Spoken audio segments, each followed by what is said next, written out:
আসসালামু আলাইকুম। আজকে আমরা কম্পিউটারের শর্টকাট কি সম্পর্কে জানব। এই শর্টকাট কি ব্যবহার করে আমরা যে কম্পিউটারের কাজগুলো করব সেই কাজগুলো আমরা সহজেই করতে পারবো। তো আমরা একটা লিস্ট কি কাজ শিখব শর্টকাট।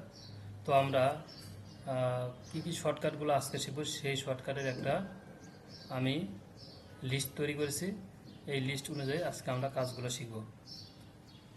যেমন আমরা কিবোর্ড থেকে Ctrl+A এই শর্টকাট কি ব্যবহার করে আমরা একটা নির্দিষ্ট ফোল্ডারে ঢুকে ওই ফোল্ডারের ভিতর সকল ফাইলগুলোকে আমরা সিলেক্ট করতে পারবো।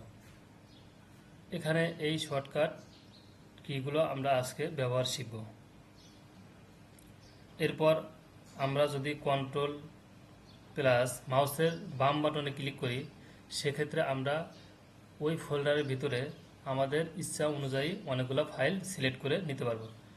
মাউসের লেফট বাটন কোনটা আমরা এই পিকচারে দেখতে পারি। এটা মাউস, এই মাউসের মাঝখানে থাকে স্ক্রল হুইল। এটা হচ্ছে লেফট বাটন, আর এটা হচ্ছে রাইট বাটন, আর এটা হচ্ছে বডি।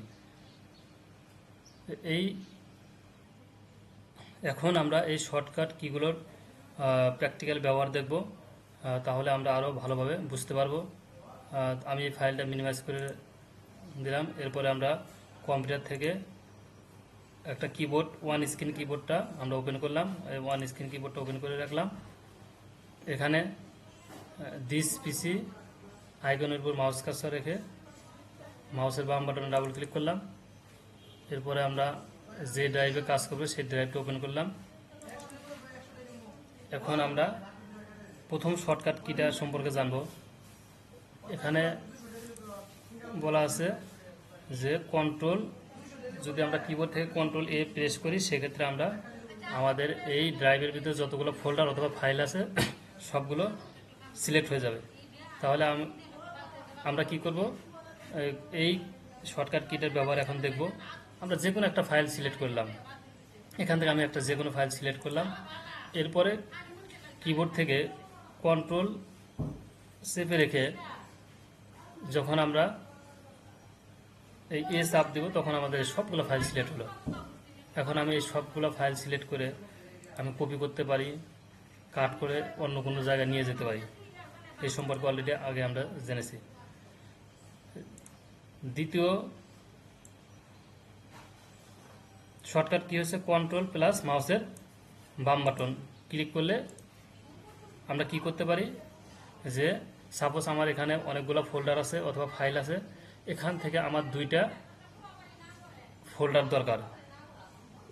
সেক্ষেত্রে আমি কি করব, যে আমার সাপোজ এই ফোল্ডারটা দরকার, এরপরে আমার এই স্যালারি স্টেটমেন্ট এই ফোল্ডারটা দরকার। সেক্ষেত্রে আমি যদি এখানে এরকম ক্লিক করি তাহলে এটা কিন্তু আবার সিলেক্ট চলে গেছে। আবার যদি আমি এখানে ক্লিক করি এটা কিন্তু সিলেক্ট নাই। সেক্ষেত্রে আমার কি করতে হবে, আমার সাপোজ 2-3টা ফোল্ডার দরকার, যে 2-3টা ফোল্ডার আমাকে সিলেক্ট করতে হবে। তখন আমরা কি করব, কন্ট্রোল এক হাত দিয়ে চেপে রাখবো। এরপরে মাউসের বাম বাটনে ক্লিক করবো যেই ফোল্ডারগুলো আমার দরকার। সাপোজ আমার নোট দরকার অথবা বুক দরকার, এই 3টা ফাইল এখন কিন্তু সিলেক্ট হয়েছে। এরপর আমরা কন্ট্রোল বাটন যে হাত দিয়ে প্রেস করে রাখছিলাম সেটা ছেড়ে দেব। এখন এই 3টা ফাইল আমরা কপি করে বা কাট করে অন্য কোথাও নিয়ে যেতে পারবো। সাপোজ আমরা এই 3টা ফাইল এখানে নিয়ে আসলাম। এই সফটওয়্যার ফোল্ডারের ভিতরে এই 3টা ফাইল কপি করলাম। এই 3টা ফাইল কিন্তু অফিস ফোল্ডারের ভিতরেও আছে, অফিস ড্রাইভের ভিতরেও আছে। এরপরের শর্টকাট কি হচ্ছে Shift+ মাউসের বাম বাটন। এটা ক্লিক করলে কি হবে, সাপোজ আমার একটা ড্রাইভের ভিতরে অনেকগুলো ফাইল আছে অথবা একটা ফোল্ডারের ভিতরে অনেকগুলো ফাইল আছে, যেটাই হোক না কেন, এই শর্টকাট কি ব্যবহার করে সাপোজ আমার প্রজেক্ট ওয়ার্ক থেকে এইদিকে যতগুলো ফোল্ডার আছে সবগুলো ফোল্ডার আমার সিলেক্ট করার দরকার। তখন আমরা যদি এই শিফট চেপে রেখে এই ট্রেনিংয়ে একটা ক্লিক করি, এই সবগুলো ফোল্ডার কিন্তু সিলেক্ট হলো। আমি আবার দেখাচ্ছি। সাপোজ আমার এই এমপ্লয়ি থেকে এই প্রজেক্ট ওয়ার্ক পর্যন্ত আমার এই ফোল্ডারগুলো সিলেক্ট করা দরকার। এখানে কিন্তু আমরা এইভাবে সিলেক্ট করতে পারি। আর শর্টকাটভাবে কীভাবে করব, সেক্ষেত্রে আমি এই ফাইলটা প্রথমে সিলেক্ট করে নেব, এরপরে শিফট চেপে রাখবো, এরপরে আমি মাউসের বাম বাটনে ক্লিক করব, তখন কিন্তু আমার এই কয়টা ফাইল সিলেক্ট হয়ে গেল। এগুলো এখন আমি কপি করে কাট করে অন্য কোথাও নিয়ে যেতে পারবো। Ctrl+L এই শর্টকাট কির ব্যবহার আমি আবার দেখাচ্ছি। এটা আমরা কিভাবে কাজ করতে পারি। সাপোজ আমাদের এই প্রজেক্ট ওয়ার যে লোকেশন আছে, এই ইউআরএল এর লোকেশনটা আমাদেরকে কপি করার দরকার। সেক্ষেত্রে আমরা কিবোর্ড থেকে কন্ট্রোল চেপে রেখে এরপর এল যখন আমরা প্রেস করব, তখন আমাদের এই ইউআরএলটা সিলেক্ট হয়ে গেছে। এখন আমরা Ctrl+C দিয়ে এটা আমরা যে কোনো জায়গায় সেন্ড করতে পারবো।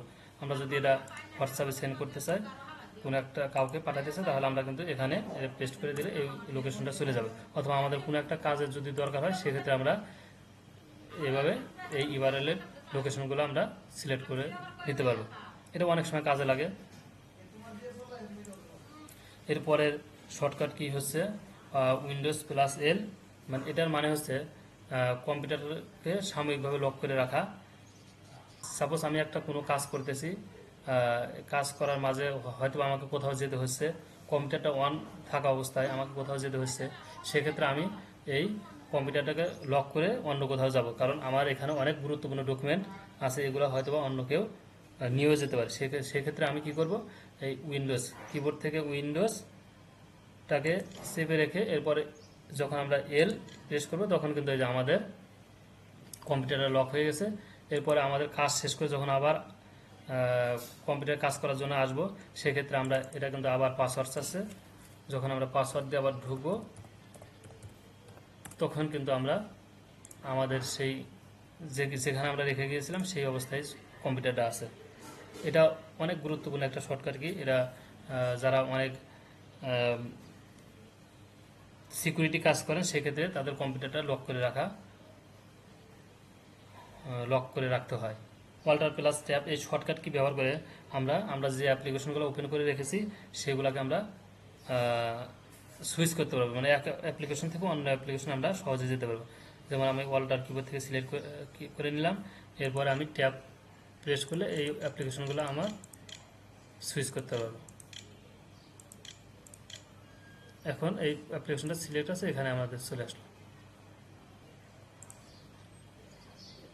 এরপরে আমরা দেখব ডিলেট শর্টকাট কি ব্যবহার করে কিভাবে আমরা ফাইল অথবা ফোল্ডার ডিলিট করতে পারি।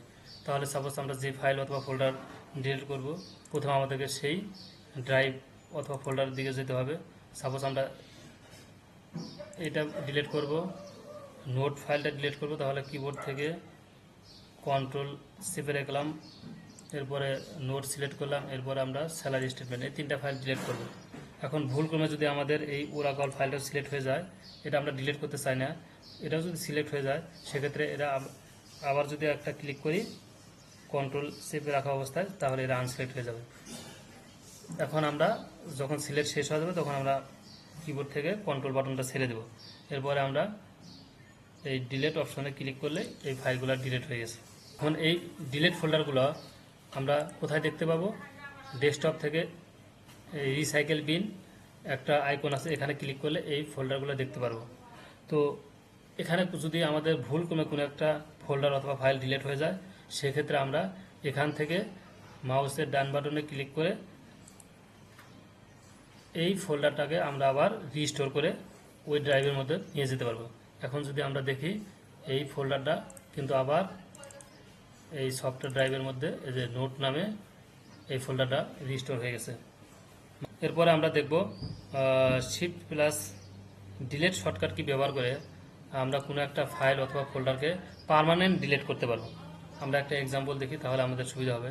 সাপোজ আমরা যে ফাইল অথবা ফোল্ডার পার্মানেন্ট ডিলিট করতে চাই, তাহলে আমরা সেই ড্রাইভ অথবা ফোল্ডারে যাই। যেমন আমি চাচ্ছি এই ট্রেনিং ফোল্ডারটা, এটাকে আমরা পার্মানেন্ট ডিলিট করব। ট্রেনিং এবং আদার্স ফোল্ডারটা, এই দুইটা ফোল্ডার। তাহলে আমাকে কী করতে হবে, এই ফোল্ডারটা সিলেক্ট করতে হবে, এরপরে কন্ট্রোল চেপে রেখে মাউসের বাম বাটনে ক্লিক করলাম, এই দুইটা ফাইল আমরা সিলেক্ট করে নিলাম, এরপরে কিবোর্ড থেকে কন্ট্রোলটা ছেড়ে দিলাম। এই দুইটা ফোল্ডারকে আমরা পার্মানেন্ট ডিলিট করব। পার্মানেন্ট ডিলিটের শর্টকাট কি হচ্ছে শিফট প্লাস ডিলিট। এখানে একটা মেসেজ আসছে, are you sure want to permanent delete this two items? Yes. এই দুইটা কিন্তু এখন আমরা এই রিসাইকেল বিন এখানে আমরা দেখতে পাবো না। যখন আমরা শুধু ডিলিট করব সেক্ষেত্রে সেই ফাইলগুলো আমরা যদি চাই আবার রিস্টোরও করতে পারবো। যদি পার্মানেন্ট ডিলিট করে ফেলি সেক্ষেত্রে সেই ফাইলগুলো আমরা আর রিস্টোর করতে পারবো না। তাহলে আমাদের ডিলিটের ক্ষেত্রে সতর্ক থাকতে হবে। এরপরে কন্ট্রোল অল্টার ডিলিট এর কাজ হচ্ছে এই শর্টকাট কি ব্যবহার করে আমাদের কম্পিউটারে যে অ্যাপ্লিকেশনগুলো রানিং আছে এই অ্যাপ্লিকেশনের মধ্যে কোনো একটা অ্যাপ্লিকেশন যদি হ্যাং হয়ে যায় সেক্ষেত্রে আমরা বাকি অ্যাপ্লিকেশনগুলো কাজ করতে পারি না। তো আমরা এই শর্টকাট কি ব্যবহার করে যে অ্যাপ্লিকেশনটা হ্যাং হয়েছে সেই অ্যাপ্লিকেশনটা যদি আমরা ডিলিট করে দিতে পারি তাহলে আমরা বাকি অ্যাপ্লিকেশনগুলো কাজ করতে পারবো। তাহলে আমরা কিবোর্ড থেকে কি করব, কন্ট্রোল অল্টার ডিলিট প্রেস করব। এরপরে এখানে আমরা একটা টাস্ক ম্যানেজার দেখতে পাবো, সেখানে ক্লিক করব। এরপরে আমাদের যে অ্যাপ্লিকেশনটা হ্যাং হয়েছে, সাপোজ আমাদের এখানে আমরা অনেকগুলো অ্যাপ্লিকেশন দেখতে পাচ্ছি, সাপোজ যে কোনো একটা অ্যাপ্লিকেশন হ্যাং হয়েছে সেই অ্যাপ্লিকেশনের উপর মাউসের ডান বাটনে ক্লিক করব, এরপরে ইন টাস্ক অপশনে ক্লিক করব। তাহলে সেই অ্যাপ্লিকেশনটা ডিলিট হয়ে যাবে। এরপরে আমরা বাকি অ্যাপ্লিকেশনগুলো কাজ করতে পারবো। আজকে আমরা অনেকগুলো শর্টকাট কি সম্পর্কে জানলাম। পরবর্তীতে আমরা নতুন কোনো বিষয় নিয়ে জানবো ইনশাআল্লাহ।